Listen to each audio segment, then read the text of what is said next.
ஆதன் news நேயர்களுக்கு வணக்கம். தலைப்புச் செய்திகள். தமிழகத்தில் களை கட்டிய புத்தாண்டு கொண்டாட்டம். கோவில்கள், தேவாலயங்களில் பொதுமக்கள் திரண்டு வழிபாடு.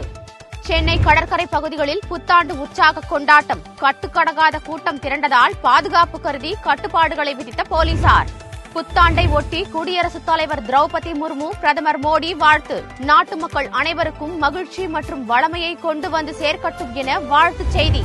வருமான வரி செலுத்துவதற்கான கால அவகாசம் நீட்டிப்பு. இம்மாத இறுதி வரை நீட்டித்து வருமான வரித்துறை உத்தரவு. சென்னையில் தடையை மீறி போராட்டம் நடத்த முயன்றதாக புகார். நாம் தமிழர் கட்சியின் ஒருங்கிணைப்பாளர் சீமான் உட்பட 200 பேருக்கும் மேற்பட்டோர் மீது வழக்கு பதிவு.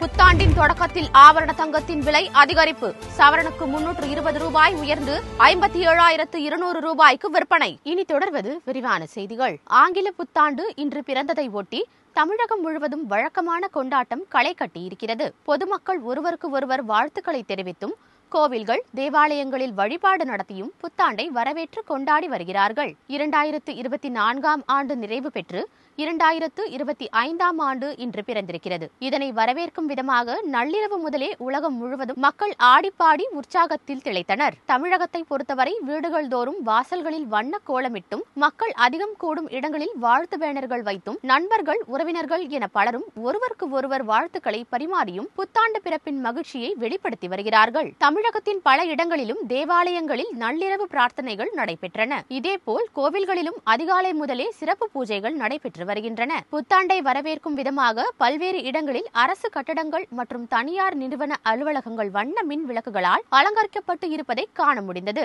இதேபோல் வீடுகள் மற்றும் வீதிகளிலும் சிறப்பு அலங்காரங்களை செய்து பொதுமக்கள் புத்தாண்டை கொண்டாடி வருகிறார்கள். புத்தாண்டு பிறப்பை ஒட்டி சென்னை கடற்கரை பகுதிகளில் நேற்று மாலை முதலே மக்கள் கூட்டம் அதிகரித்து காணப்பட்டது. நேரம் செல்ல செல்ல ஏராளமானோர் கடற்கரையில் குவியத் தொடங்கினார்கள். மெரினா கடற்கரை, பெசன்ட் நகர், திருவான்மையூர், நீலாங்கரை போன்ற கடற்கரை பகுதிகளில் இரவு 7 மணிக்கு பிறகு யாரும் அனுமதிக்கப்படவில்லை. குறிப்பாக மெரினா சாலையில் போக்குவரத்து நிறுத்தப்பட்டு மாற்று வழியில் வாகனங்கள் திருப்பிவிடப்பட்டன. பாதுகாப்பு முன்னெச்சரிக்கை கருதி காவல்துறையினர் இந்த நடவடிக்கையை மேற்கொண்டனர். இதேபோல் புகழ்பெற்ற கிழக்கு கடற்கரை சாலையிலும் பண்ணை வீடுகள், விடுதிகள், வர்த்தக நிறுவனங்கள் போன்ற இடங்களில் பாடல்களை இசைத்தும் மின் விளக்குகளை ஒளிரச் செய்தும் மக்கள் புத்தாண்டை வரவேற்றனர். நள்ளிரவு 12 மணி முடிந்தும் 2025ஆம் ஆண்டு பிறந்தபோது கடற்கரையில் திரண்டு இருந்த பலரும் மகிழ்ச்சி ஆரவாரம் செய்தும் ஒருவருக்கு ஒருவர் வாழ்த்துக்களை பரிமாறியும் புத்தாண்டை வரவேற்று கொண்டாடினார்கள். ஆங்கில புத்தாண்டை ஒட்டி குடியரசுத் தலைவர் திரௌபதி முர்மு மற்றும் பிரதமர் நரேந்திர மோடி ஆகியோர் வாழ்த்து தெரிவித்துள்ளனர். 2025ஆம் ஆண்டு பிறப்பு இன்று நாடு முழுவதும் உற்சாகமாக கொண்டாடப்பட்டு வருகிறது. புத்தாண்டை ஒட்டி அரசியல் தலைவர்கள், திரைத்துறை பிரபலங்கள் உள்ளிட்ட பல்வேறு தரப்பினரும் வாழ்த்துக்களை தெரிவித்து இருக்கிறார்கள். குடியரசுத் தலைவர் திரௌபதி முர்மு வெளியிட்டுள்ள வாழ்த்துச் செய்தியில் 2025ஆம் ஆண்டு அனைவருக்கும் மகிழ்ச்சி, நல்லிணக்கம் மற்றும் செழிப்பை கொண்டு வரட்டும் என தெரிவித்துள்ளார். இந்த நன்னாளில் இந்தியாவிற்கும் உலகிற்கும் ஓர் பிரகாசமான மற்றும் நிலையான எதிர்காலத்தை உருவாக்குவதற்காக ஒன்றிணைந்து பணியாற்றுவதற்கான நமது உறுதிப்பாட்டை புதுப்பிப்போம் என்றும் அவர் குறிப்பிட்டுள்ளார். பிரதமர் நரேந்திர மோடி வெளியிட்டுள்ள வாழ்த்துச் செய்தியில் 2025ஆம் ஆண்டு இனிதாக அமையட்டும் என்றும், இந்த ஆண்டு அனைவருக்கும் புதிய வாய்ப்புகள், வெற்றி மற்றும் முடிவில்லா மகிழ்ச்சியை கொண்டு வரட்டும் என்றும் தெரிவித்துள்ளார். அனைவருக்கும் அற்புதமான ஆரோக்கியம் மற்றும் செழிப்பு கிடைக்கட்டும் என பிரதமர் மோடி வாழ்த்துச் செய்தியில் தெரிவித்துள்ளார். காவல்துறையினரின் தடையை மீறி ஆர்ப்பாட்டம் நடத்த முயன்ற நாம் தமிழர் கட்சியின் ஒருங்கிணைப்பாளர் சீமான் உட்பட 231 பேர் மீது போலீசார் வழக்கு பதிவு செய்துள்ளனர். சென்னை அண்ணா பல்கலைக்கழகத்தில் மாணவி பாலியல் வன்கொடுமை செய்யப்பட்ட சம்பவத்தை கண்டித்து நாம் தமிழர் கட்சி சார்பில் சென்னை வள்ளுவர் கோட்டத்தில் போராட்டம் நடத்தப்பட இருப்பதாக அறிவிக்கப்பட்டது. இதற்காக போலீஸ் அனுமதி கேட்ட நிலையில் அதற்கு அனுமதி மறுக்கப்பட்டது. இதையடுத்து தடையை மீறி நாம் தமிழர் கட்சியினர் போராட்டத்தில் ஈடுபட்டு வந்தனர். இதையடுத்து அக்கட்சியின் தலைமை ஒருங்கிணைப்பாளர் சீமான் மற்றும் 40 பெண்கள் உட்பட 200 பேரை போலீசார் கைது செய்தனர். இந்த கைது சம்பவத்தால் வள்ளுவர் கோட்டம் பகுதியில் சிறிது நேரம் பரபரப்பு நிலவியது. வருமான வரி தாக்கல் செய்வதற்கான கால அவகாசத்தை மத்திய அரசு ஜனவரி 31ஆம் தேதி வரை நீட்டித்துள்ளது. 2023-2024 நிதியாண்டுக்கான வருமான வரி கணக்கை தாக்கல் செய்ய கடந்த ஜூலை 31ஆம் தேதி கடைசி நாள் என ஏற்கனவே அறிவிக்கப்பட்டிருந்தது.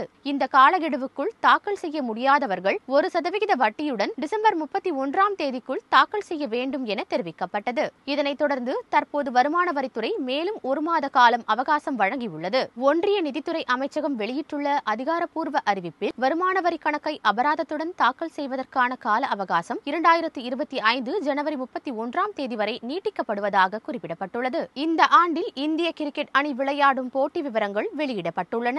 இந்திய கிரிக்கெட் அணி தற்போது ஆஸ்திரேலியாவில் சுற்றுப்பயணம் செய்து விளையாடி வருகிறது. அந்த அணிக்கு எதிராக வருகிற 3ஆம் தேதி சிட்னி மைதானத்தில் 5வது மற்றும் கடைசி டெஸ்ட் போட்டி தொடங்குகிறது. அதன் பிறகு இந்தியாவில் பல்வேறு போட்டிகள் நடைபெற இருக்கின்றன. ஆண்டின் தொடக்கமான இந்த மாதத்தில் இங்கிலாந்து அணிக்கு எதிராக 5 20 ஓவர் மற்றும் 3 ஒருநாள் போட்டிகளில் இந்திய அணி விளையாடுகிறது. பிப்ரவரி மற்றும் மார்ச் மாதங்களில் ICC சாம்பியன்ஸ் கோப்பை போட்டியில் பங்கேற்கிறது. ஜூன் மாதம் இங்கிலாந்து சென்று 5 டெஸ்ட் போட்டிகள் கொண்ட தொடரில் விளையாடும் இந்திய அணி பங்களாதேஷில் சுற்றுப்பயணம் செய்து 3 20 ஓவர் மற்றும் 3 ஒருநாள் போட்டிகள் கொண்ட தொடரில் விளையாட உள்ளது.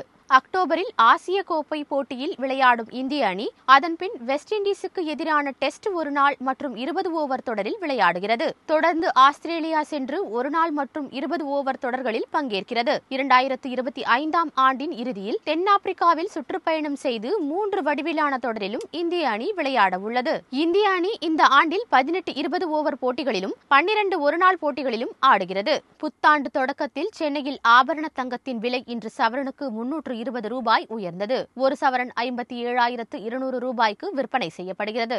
ஆபரண தங்கத்தின் விலை கடந்த ஆண்டு தொடக்கத்தில் இருந்து ஏற்ற இறக்கத்துடன் காணப்பட்ட நிலையில் கடந்த அக்டோபர் மாதம் 30ஆம் தேதி ஒரு சவரன் 59,000 ரூபாயை கடந்து புதிய உச்சத்தை தொட்டது. தொடர்ந்து தங்கம் விலை ஏற்ற இறக்கத்துடன் காணப்பட்டு வரும் நிலையில் நேற்று சவரனுக்கு 320 ரூபாய் குறைந்து ஒரு சவரன் 56,880 ரூபாய்க்கு விற்பனையானது. கிராமுக்கு 40 ரூபாய் குறைந்து ஒரு கிராம் 7,110 ரூபாய்க்கு விற்பனை செய்யப்பட்டது. இந்த நிலையில் 2025ஆம் ஆண்டின் தொடக்க நாளான இன்று தங்கம் விலை மீண்டும் உயர்ந்துள்ளது. அதன்படி சென்னையில் 22 கேரட் ஆபரண தங்கத்தின் விலை சவரனுக்கு 320 ரூபாய் உயர்ந்தது.